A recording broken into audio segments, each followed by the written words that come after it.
ધોરણ 9 સાયન્સમાં ચેપ્ટર 8 ગતિ, ઇંગ્લિશમાં એને કહે છે મોશન. એના ત્રણ પ્રશ્નો આપણે જોયા હતા. એ ત્રણ પ્રશ્નોમાં હતું પદાર્થ ગતિ એટલે શું, પદાર્થ ગતિ ક્યારે કરે છે એવું કહેવાય, ઉદ્ગમ બિંદુ એટલે શું યાની કે સંદર્ભ બિંદુ એટલે શું, અંતર અને સ્થાનાંતરની વ્યાખ્યા અને તેના મુદ્દાઓમાં જે ભેદ હતો એ સમજાવ્યો હતો. હવે સ્થાનાંતરનું મૂલ્ય શોધવા માટેનું સૂત્ર મેળવો. ધારો કે કોઈ એક સીધી રેખામાં સુરેખ પથ પર પદાર્થ ગતિ કરી રહ્યો છે. આ પદાર્થને સંદર્ભ, આ જગ્યાને આપણે સંદર્ભ બિંદુ O તરીકે અથવા નિશ્ચિત બિંદુ O અને એને લઈએ છીએ આપણે 0. હવે આ સુરેખ પથ પર આપણે મૂલ્યો દર્શાવીએ તો અહીંયા 1 છે, 2, 3, 4, 5, 6 આ મૂલ્યો છે. હવે પદાર્થ આ સ્થાનેથી મતલબ પ્રારંભિક સ્થાન જેને આપણે કહીએ xi, અહીંયા t1 સમય અહીંયા છે, સમય ચાલુ કર્યો એ સમયને આપણે ગણીએ t1. આ પ્રારંભિક સ્થાનને આપણે કહીએ xi.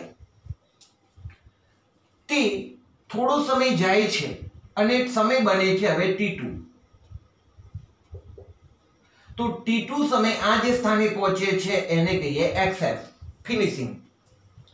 xi પ્રારંભિક, xf એટલે અંતિમ. તો અહીંયા આપણે વાત કરીએ તો xi બરાબર પ્રારંભિક સ્થાન, xf બરાબર અંતિમ સ્થાન. તો એને સ્થાનાંતર કેટલું કર્યું તો એ અહીંથી આટલે સુધી પહોંચ્યો તો એટલું એનું સ્થાનાંતર થયું જેને આપણે s સ્થાનાંતર કહીશું. તો વાત હવે એવી છે કે એક નિશ્ચિત સંદર્ભ બિંદુની O ની સાપેક્ષે પદાર્થ t1 સમયે xi સ્થાનેથી ગતિ કરીને t2 સમયે અંતિમ સ્થાન xf આગળ પહોંચે છે.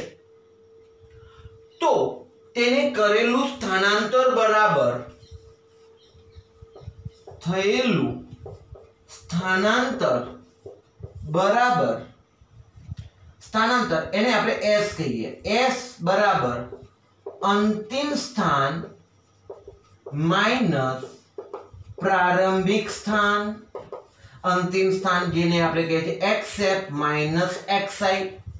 તો આપણે સ્થાનાંતરનું સૂત્ર બન્યું s બરાબર xf માઈનસ xi. સ્થાનાંતરને s સંકેત તરીકે પણ દર્શાવવામાં આવે છે, ક્યારેક ડિફરન્ટ d પણ કહે છે. ડિફરન્ટ d એટલે xf માઈનસ xi એવું પણ લઈ શકાય છે. અહીંયા તમે વિચારો કેટલું થશે. xf એટલે આપણે 5 લઈશું, xi એટલે 2 લઈશું, 5 માંથી 2 જશે એટલે સ્થાનાંતર કેટલું આવશે? 3 આવશે. તો એ રીતે આ એક નમૂનો છે કે ભાઈ આપણે સ્થાનાંતર કેટલું થયું એ જાણવું હોય તો સૂત્ર લેવાનું અંતિમ સ્થાન માઈનસ પ્રારંભિક સ્થાન, તો આપણને s દર્શાવે છે. ચલો સૂત્ર મેળવી લીધું. હવે સ્થાનાંતરની દિશા કઈ લેવામાં આવે છે તો સ્થાનાંતરની દિશા પ્રારંભિક સ્થાનથી કઈ તરફ જાઓ છો તમે? અંતિમ સ્થાન તરફ. માટે સ્થાનાંતરની દિશા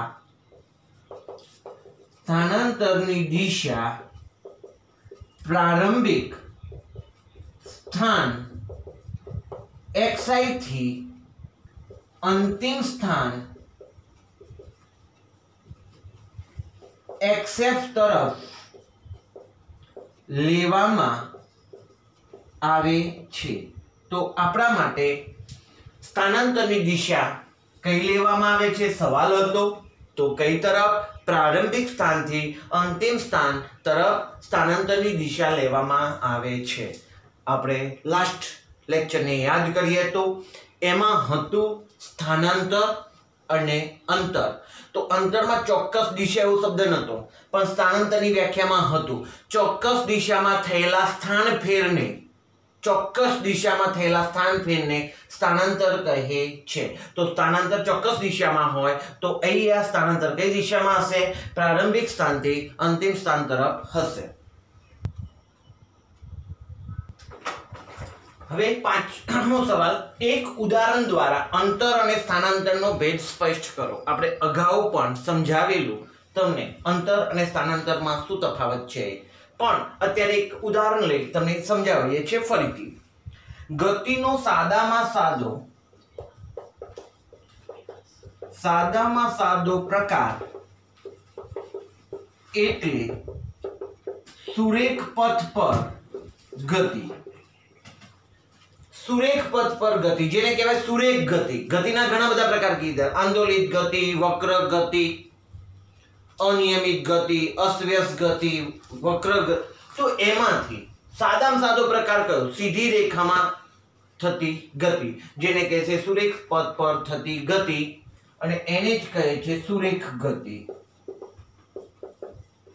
હવે વાત અહીંયા આપણે એક આકૃતિ દ્વારા સમજાવવાની કોશિશ કરીએ કે પદાર્થ ગતિની શરૂઆત O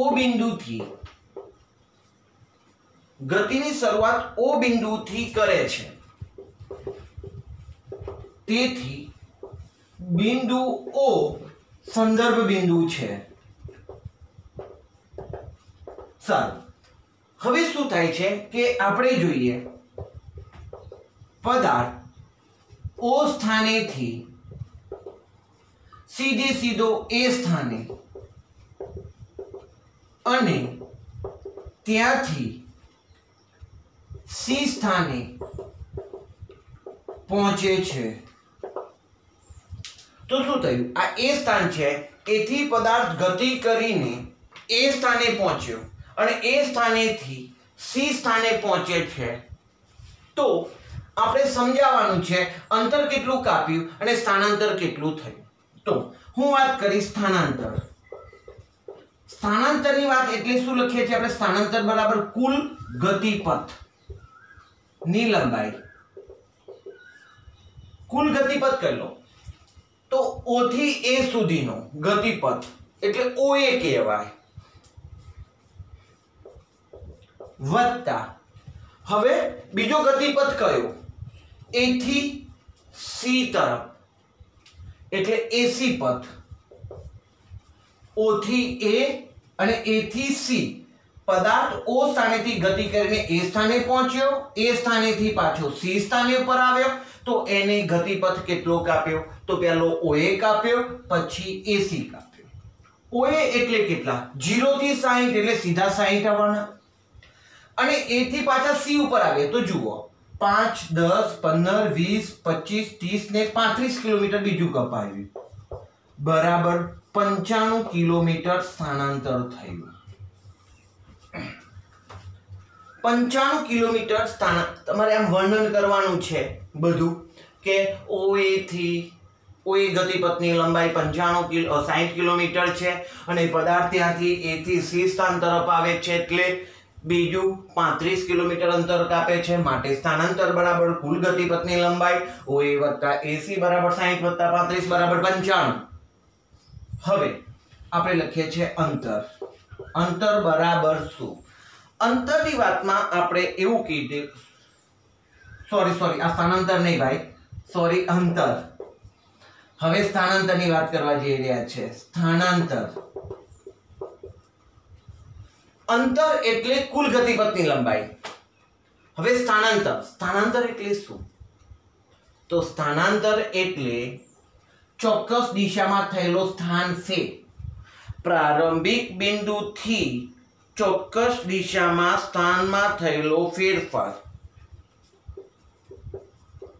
ચોક્કસ દિશામાં થયેલો સ્થાન ફેર.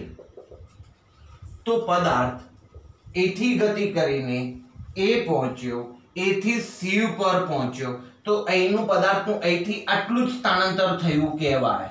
જ્યારે અંતર માટે બધું જ પથ લેવો પડે છે તો અહીંયા લેવાય છે OC. અને ઓસી ની લંબાઈ કેટલી છે જુઓ 0 થી 25 તો કહેવાશે 25 કિલોમીટર. અંતર એટલે કાપેલા બધા જ ગતિપથની લંબાઈનો સરવાળો, જ્યારે સ્થાનાંતર એટલે ચોક્કસ દિશામાં થયેલો સ્થાનભેદ. ચલો આમાંથી તમને સવાલ પૂછું. હું હમણાં અંતર અને સ્થાનાંતર શબ્દ મિક્સ થઈ ગયા હતા, તમે ધ્યાન રાખશો. પદાર્થ ઓ સ્થાનેથી ગતિ કરીને એ સ્થાને પહોંચે અને એ સ્થાનેથી ગતિ કરીને પાછો ઓ સ્થાને આવે તો કાપેલું અંતર કેટલું આવશે? OA વત્તા AO 60 વત્તા 60 એટલે 120 આવે. સ્થાનાંતર કેટલું થાય? અહીંથી પદાર્થ ગયો અને પાછો આવી ગયો, માટે સ્થાનાંતર કેટલું કહીશું? 0. તો અહીંયા અંતર અને સ્થાનાંતરનો ભેદ સમજાવેલો છે. છઠ્ઠો સવાલ, કોઈ પદાર્થ દ્વારા કંઈક અંતર કપાયેલ છે, અંતર કપાયું છે, તો શું તેનું સ્થાનાંતર શૂન્ય હોઈ શકે? હા, હોઈ શકે. મારો જવાબ તો હા છે. કેવી રીતના? જો પ્રારંભિક સ્થાન અને અંતિમ સ્થાન એક જ હોય તો સ્થાનાંતર શૂન્ય થાય છે. સમજો, તમારા ઘરેથી તમે સ્કૂલે ગયા, 2 કલાક રોકાયા અને પાછા સુરેખ પથ જોઈએ. હવે સુરેખ પથ અથવા જે ગમ ત્યાંથી 2 કિલોમીટર ગયા અને 2 કિલોમીટર પાછા આવી ગયા 2 કલાક પછી, તો 4 કલાક દરમિયાન થયેલું સ્થાનાંતર અહીંયા પાછા આવી ગયા તો સ્થાનાંતર 0. પણ કાપેલું અંતર એટલે કુલ ગતિપથ AS વત્તા SA 2 વત્તા 2 બરાબર 4 કિલોમીટર. બીજી વાત કે આ કેન્દ્ર અને એની આજુબાજુ સમજો પૃથ્વી અને એની આજુબાજુ ચંદ્ર ગતિ કરે છે, તો આવા કિસ્સામાં આ બાબત તમને પછી સમજાવવામાં આવશે. આવા કિસ્સામાં આ જે ચંદ્ર છે એ અંતર કાપે છે પણ એનું સ્થાનાંતર હંમેશા 0 થાય છે. કેમ 0 થાય છે એ પછી બાબત સમજાવવામાં આવશે. કારણ કે એ ચોક્કસ દરેક ક્ષણે દિશા બદલે છે. હાલ ચંદ્રની દિશા આમ છે, પણ અહીંયા હશે ચંદ્ર ત્યારે એની દિશા આમ હશે. જ્યારે અહીંયા હશે, કારણ કે એને આ માર્ગે ગતિ કરવાનું છે, અહીંયા હશે ત્યારે એની દિશા આમ હશે. દરેક ક્ષણે એની દિશા વર્તુળમય છે, બદલાય છે. માટે સ્થાનાંતર અને સ્થાનાંતરની વ્યાખ્યામાં શું છે? ચોક્કસ દિશામાં કરેલો સ્થાનફેર. આમાં ચોક્કસ દિશા જરવાતી નથી એટલે ત્યાં સ્થાનાંતર શૂન્ય લેવામાં આવે છે. બીજી વાત, તમે સાયકલ લઈને એ સ્થાનેથી નીકળ્યા અને વર્તુળાકાર ચક્કર મારીને આ ચક્કર 200 મીટરનું છે, તો એ સ્થાનેથી તમે પાછા એ સ્થાને આવી ગયા તો સ્થાનાંતર 0 કહેવાય. એ સ્થાનેથી એ સ્થાને આવી ગયા તો 0 કહેવાય. અને કેટલું અંતર કાપ્યું? તો સાયકલમાં ઓડોમીટર હોય, કિલોમીટરનું માપ માપવાનું સાધન, પેલું મીટર જેને કહેવાય ઓડોમીટર. પપ્પાના બાઇકમાં આગળ કિલોમીટરની ઝડપ બતાવતું અને આંકડાઓ બતાવતું જે છે મીટર, એને ઓડોમીટર કહે છે. એ ઓડોમીટરમાં 200 મીટર અંતર કપાય છે તો અંતર કહેવાશે 200 મીટર.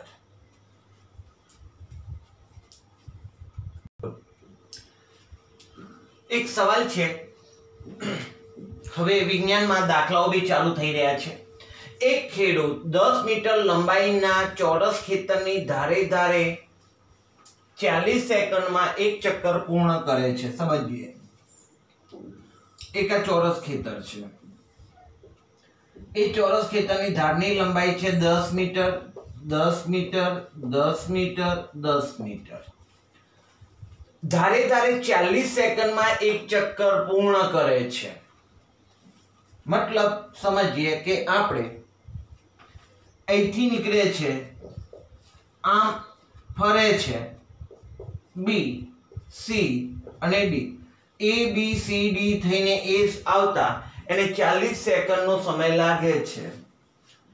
2 મિનિટ 20 સેકન્ડ બાદ આ ખેડૂતે પ્રારંભિક સ્થાનથી કેટલું સ્થાનાંતર કર્યું હશે? પહેલી તો વાત, ચોરસ ખેતરની પરિમિતિ શોધી લઈએ. ચોરસ ખેતરની પરિમિતિ બરાબર 4 ગુણ્યા બાજુની લંબાઈ કેટલી થશે? 40 મીટર. ઓકે, હવે 40 એક ચક્કર કાપતા કેટલો સમય લાગે છે? 40 સેકન્ડ. ચોરસ ખેતરની ધારે ધારે 40 સેકન્ડમાં એક ચક્કર પૂર્ણ કરે છે. તો એક પરિભ્રમણ એટલે કેટલા મીટર ભાઈ?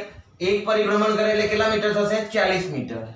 40 મીટર અંતર કાપતા લાગતો સમય બરાબર 40 સેકન્ડ. એટલે કે 40 સેકન્ડમાં એ 40 મીટર અંતર કાપે છે. મતલબ એક પરિભ્રમણ પૂર્ણ કરે છે 40 સેકન્ડમાં. હવે સમજીએ કે એ કેટલી મિનિટ ચાલે છે. તો 2 મિનિટ અને 20 સેકન્ડ. 2 મિનિટ અને 20 સેકન્ડ. ચલો, મિનિટના સેકન્ડ. 1 મિનિટના 60 સેકન્ડ માટે 2 મિનિટના 120 અને બીજા પાછા 20. એટલે આપણે એવું લખાય 2 ગુણ્યા 60. 2 મિનિટ એટલે 2 ગુણ્યા 60 વત્તા બીજી 20 સેકન્ડ. તો 120 વત્તા 20 બરાબર 140 સેકન્ડ થશે. તો હવે અહીંયા આપણે લખીશું 40 સેકન્ડ બરાબર એક પરિભ્રમણ. કેમ સાહેબ? 40 સેકન્ડમાં એક પરિભ્રમણ પૂર્ણ કરે છે તો એ 140 સેકન્ડ ચાલે છે માં કેટલું? સમજીએ. 140/40 બરાબર મીંડું મીંડું ગયું 14 4 તરી 12 20.5 3.5 પરિભ્રમણ 3.5 આંટા થયા. હવે આ બાબતને આપણે સમજવાની છે કે પહેલા આ સ્થાને હતો એને 3.5 આંટા મારે એટલે એ 1 2 3 અને હવે અડધું, મતલબ અહીંથી અહીંયા પહોંચે છે. 3.5 પરિભ્રમણ થયા 3.5. 3 એટલે તો 1 2 3 અને 3.5 એટલે અહીંયા પહોંચે છે. તો આ એનું સ્થાનાંતર થશે s. ત્રણે તો વાત ઓકે. હવે આપણે લખી દઈએ કે 0.5 પરિભ્રમણ થશે એટલે કેટલું થશે? તો 20 મીટર. એટલે કે 3.5 પરિભ્રમણ